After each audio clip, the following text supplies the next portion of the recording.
we'll talk about who has signed. And I think the biggest name right now, because coming into today, everybody was having a panic attack about how the Pittsburgh Steelers have not signed an inside linebacker. That has changed. Cole Holcomb comes to Pittsburgh pending a physical tomorrow. Now, if he passes the physical, and I think that's a bigger question mark than people actually know, because Larry Ogunjobi was set to sign a massive deal with the Chicago Bears last year, had a foot injury in December. I think his was a little later. It was like January. It was the beginning of the playoffs that he got hurt. Holcomb got hurt, had surgery December 5th, I believe.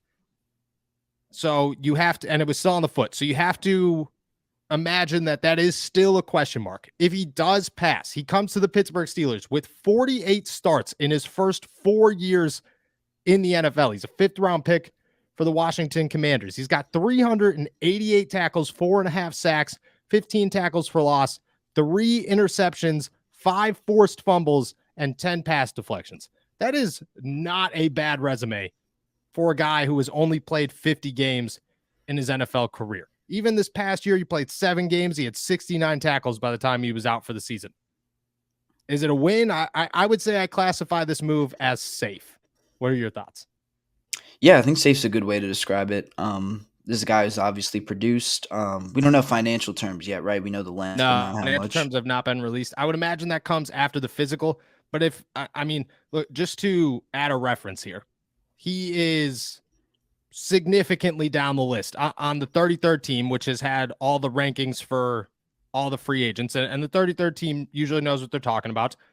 He is how many spots here below? He's pretty. So he's right below Cody Barton. He's the next name below Cody Barton on this list. Barton signed a 1-year, $3.5 million deal. He is a few above Duke Riley, 3-4 above Duke Riley, who signed a 2-year, $5 million deal. So I would imagine it's about $2.5 million a year. That sounds great. That is like for a guy who's produced this much. Obviously the foot is a concern, like you said, but I don't know, that this feels like a pretty safe bet. It's a guy who can play right away.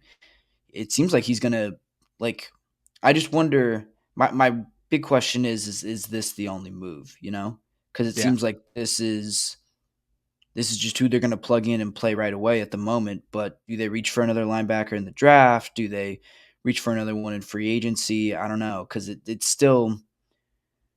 I think people were looking for more of a slam dunk or a home run, kind of a splashy move, and this is not that. No, it is definitely not that. And reports have come out. I mean, Ian Rappaport said with this deal, he was like, the Steelers have been heavy on the inside linebacker market. Somebody from NFL Network reported yesterday that the Steelers were in on Leighton Vander Esch. I keep saying that name wrong. Leighton Vander Esch. How are you missing on guys that are signing $5 million deals and say that you're heavy on the inside linebacker market? So maybe it is their last, at least free agency signing, because they just don't want to spend any money on the position, which is wild to me, because if you're not spending $6 million a year, why are you freaking out about it? Why are you even trying if you're not trying to get a guy that's worth $5 or $6 million? I will say this, though, in the last 48 hours, they've taken, they always attend Clemson's Pro Day. That's like Mike Tomlin's first stop on the scouting trail every single year. Last year, they took the quarterbacks out to dinner. That was the thing. Everywhere they went, if it was a first-round possible quarterback, they took him out to dinner. Got a little look at him. This year, they took Trenton Simpson out to dinner, starting off strong, and I think he's met with them at the NFL Combine now. He met with them at the Pro Day. They took him out to dinner, and he said that nobody talked to him more at the Pro Day than Mike Tomlin and the Pittsburgh Steelers. So maybe that's their option at 32. They're looking to add Trenton Simpson or one of these other off-ball linebackers in the draft. I think that's fans are going to be very upset about that one because nobody seems to like these guys. But maybe that's a piece that they feel they could develop while they have Miles Jack, Cole Holcomb. Don't you want to say Luke Combs? Doesn't Luke Combs want to come out of your mouth? Because it wants to come out of mine. Mm-hmm. Cole Holcomb, and then Mark Robinson's entering year 2, and he played a role at the end of the season. Maybe that's their plan.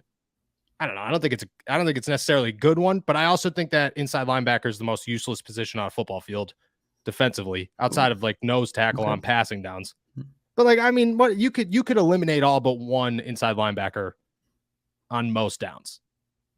And as long as you have one, which I think they do have one, then maybe it's not maybe playing it safe is fine. Yeah. Well, I mean, you might get run over, like you might get run over. You definitely could, especially if DeMonte KZ is your only safety. You could have an issue.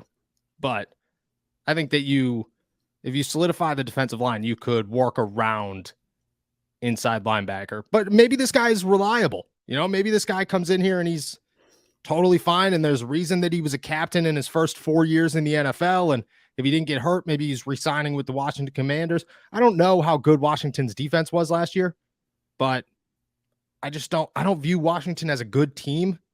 So it's hard to, justify anybody that comes from there who's not named Chase Young and be like, oh, this guy's the guy right here. But Darren Payne was high on a lot of people's lists, so maybe Cole Holcomb is the move. I don't know. I think that's a big question mark that we will wait and see